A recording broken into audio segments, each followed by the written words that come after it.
Happy holidays, everyone. Ready for another deep dive? This time we're tackling multi-omics.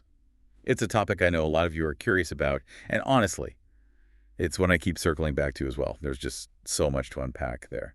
So, to really get into it, I've pulled together a bunch of research articles, expert interviews, even a whole playbook someone put together on multi-omics. Wow, that's quite the resource collection you've got there. Sounds like we're ready to dive deep.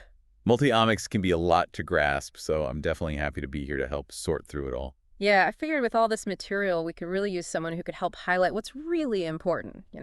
Stuff our listeners absolutely need to know. So to kick things off, what exactly is multiomics? Like if you had to explain it to, I don't know, your neighbor who's maybe heard the word but doesn't really get it. Okay, so imagine you're trying to understand a city, right? But you're only looking at its maps, or you're only looking at the traffic patterns, or you're just focused on the energy usage. You're going to miss so much of what's going on, right? The full picture. Yeah, totally. Multi-omics is kind of like layering all of those views together, taking those maps, the traffic, the energy, and putting them on top of each other. We're talking about genomics, the DNA, transcriptomics, which is RNA, proteomics, which is all about the proteins, and then epigenomics, which is how genes are regulated, and Yeah. even metabolomics, which is basically all about the chemical processes going on. It's kind of like a multi-layered map of what's happening in a living system. Okay, so it's about getting that complete understanding. But why is that complete understanding so valuable, especially in research? I mean, we're seeing multi-omics pop up more and more, even for things like personalized medicine. You hit the nail on the head. See, it's about uncovering the connections, the interplay between all those different levels. Like going back to the city analogy, realizing that those traffic jams aren't just about the number of cars.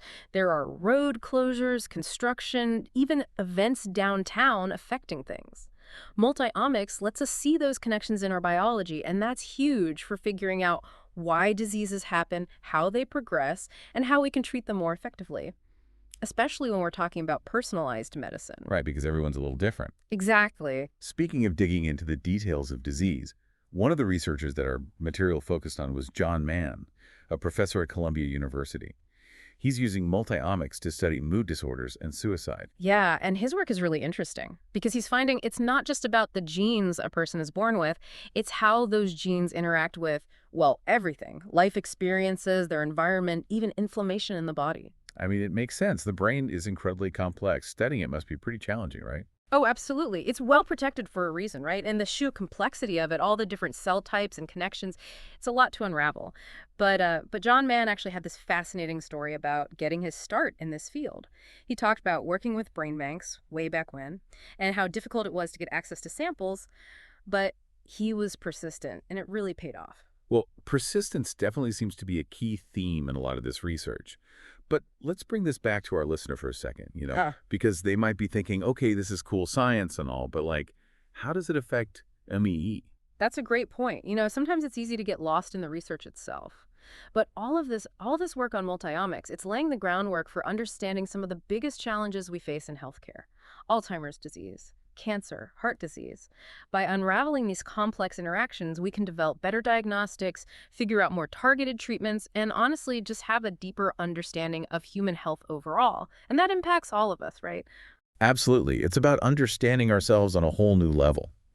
Okay, so we've established that multi-omics is about layering different types of biological data. But how do researchers actually combine all that information?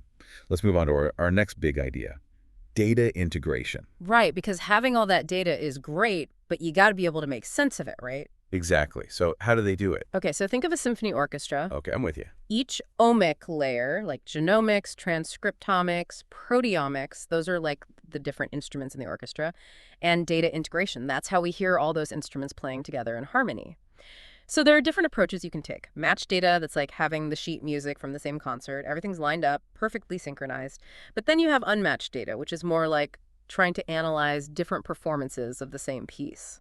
Oh, I see. So it's like comparing different interpretations of the same musical score. Mm-hmm. That sounds tricky. It can be. The challenge is finding ways to align and compare that data, even when it comes from different sources, different experiments. It's like trying to figure out how the conductor's interpretation in one performance influenced the tempo compared to another, even if the musicians aren't playing exactly the same notes. Okay, so what are some of the challenges researchers face with this data integration? I mean, aside from the unmatched data issue. Well, there's the whole issue of missing data, like having gaps in the sheet music, so you're not sure what notes are supposed to be played at certain points.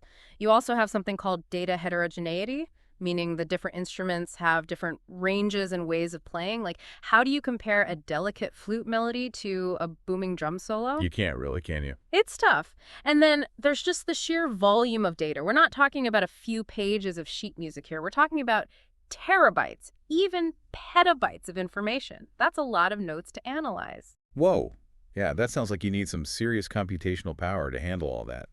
So are there tools out there that can help researchers tackle these challenges? Like, are there conductors for this data symphony? Oh, there are definitely conductors for this data symphony for sure.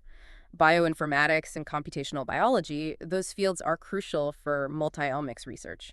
You have tools like iCluster Plus that can help identify patterns in the data, even with all that noise and complexity. And there's MOFA, which stands for Multi-Omics Factor Analysis. It's like a conductor helping you understand the underlying factors that are influencing how the orchestra plays. So it's not just about collecting the data, it's about having the right tools to interpret it. And it sounds like those tools are evolving rapidly. Yeah, they're definitely keeping up with the amount of data we're getting.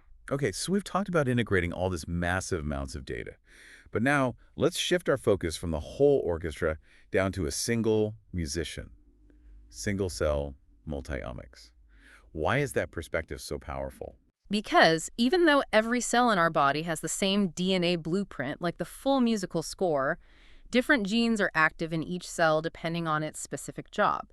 It's like each musician in the orchestra having the full score but only playing their part. Ah, I see. Like each cell is playing its own unique melody within the larger symphony. Mhm. So single cell multi-omics lets us see which genes are active in each cell, at what level, and when. Precisely. It gives us this incredible resolution, allowing us to understand how cells specialize and interact. We'd miss all of that if we were just looking at the whole tissue or organ, like listening to the whole orchestra at once without being able to pick out the individual instruments. Right, right. It's about appreciating the individual contributions. Yeah. One example that really stood out in our research was Roberta Megala's work at the Francis Crick Institute. She used single-cell multi-omics to study ovarian development. Specifically, she was looking at this protein called FOXL2. Yeah, FOXL2, it's a key player in ovarian function. And what Miguel did was track how FOXL2 interacts with other proteins in different types of ovarian cells over time. It's like she was watching how FOXL2's role changes throughout the musical piece of ovarian development. That's such a cool way to think about it. So what kind of insights did this approach provide? Well, it helped her pinpoint exactly when and where certain interactions are crucial for healthy follicle development.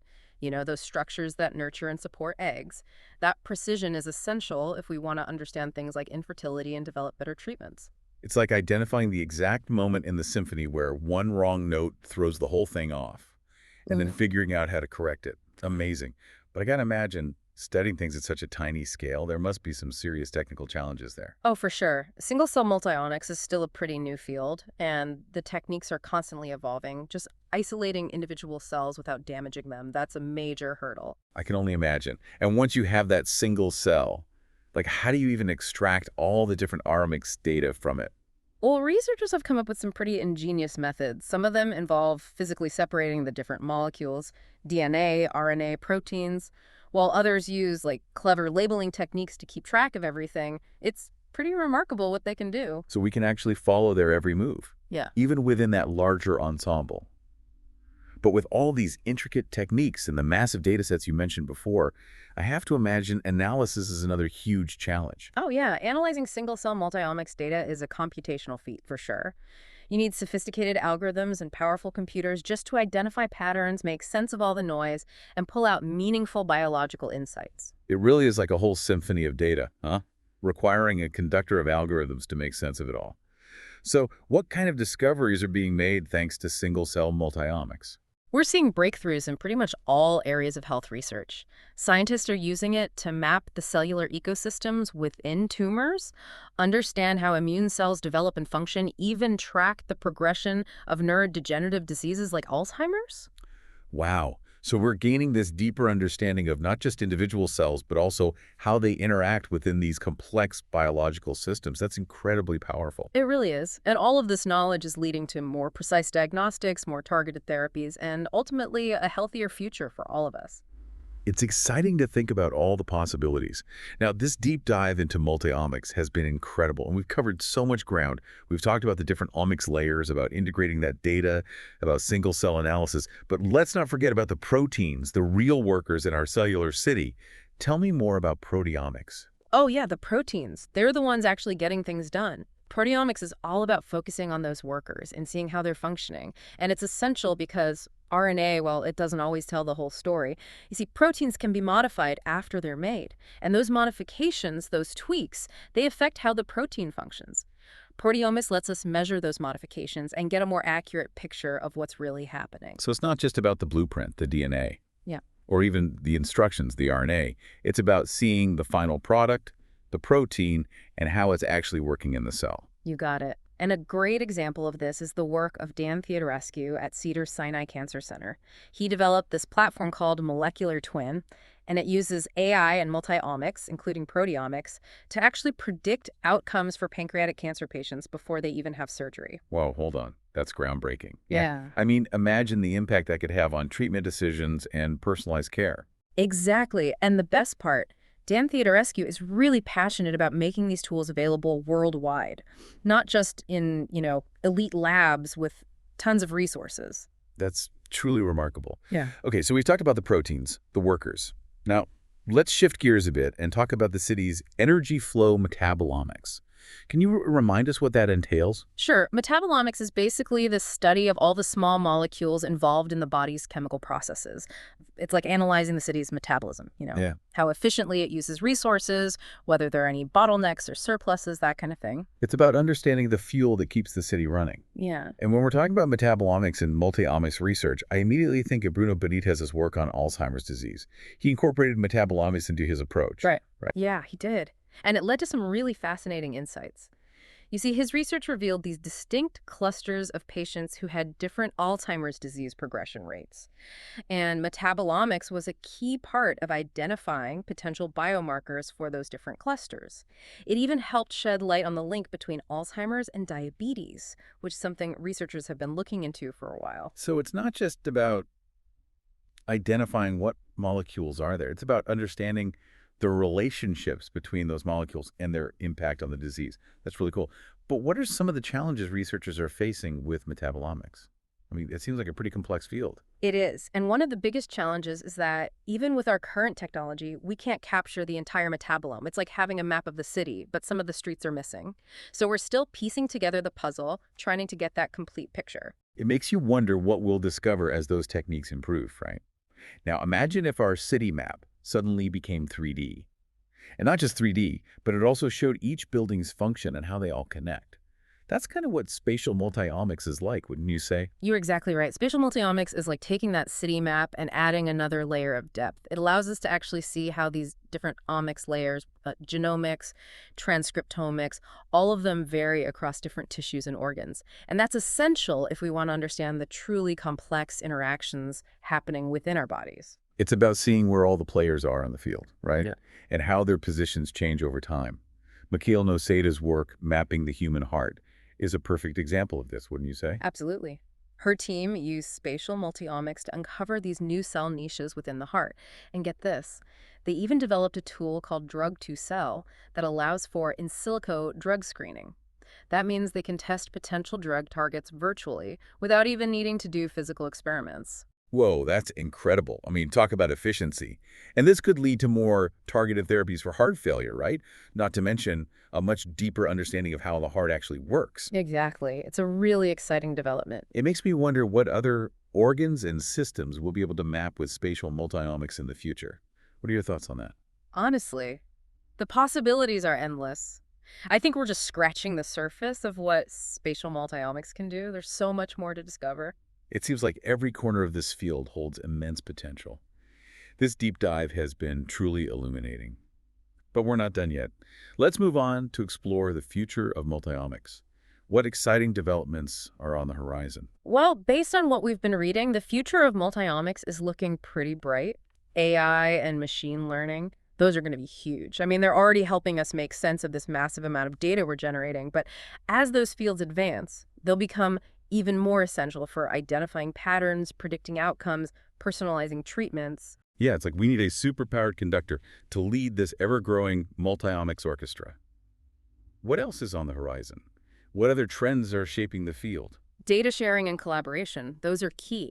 We need to break down those silos between researchers, build larger data sets, and really foster that global effort to, well, to decipher the symphony of life. It's too big a task for any one lab or one country to handle on their own. I love that. It really highlights that collaborative spirit of scientific exploration. Yeah. It's not about competition. It's about working together towards a common goal. Yeah. So, any other exciting advancements you're keeping an eye on? Oh, yeah, definitely.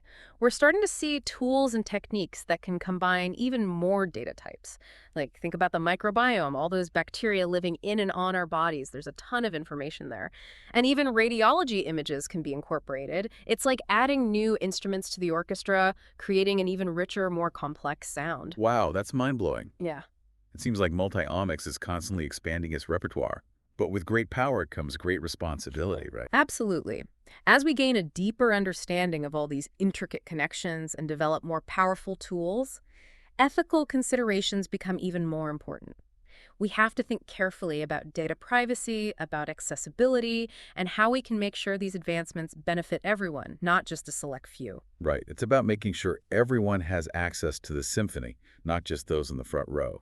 This has been an incredible deep dive. We've gone from basic definitions to cutting-edge research, even peeked into the future. I agree. It's been a great overview. So for our listener who's maybe just starting to explore this world, what's one key takeaway you want them to remember about multi-omics? That it's not just hype. It's a powerful approach that's already changing how we understand health and disease.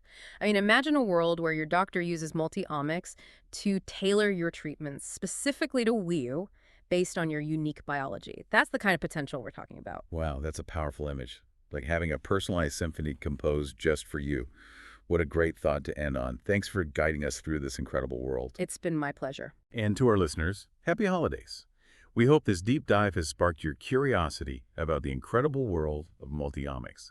We'll catch you in the new year for another deep dive into the frontiers of science.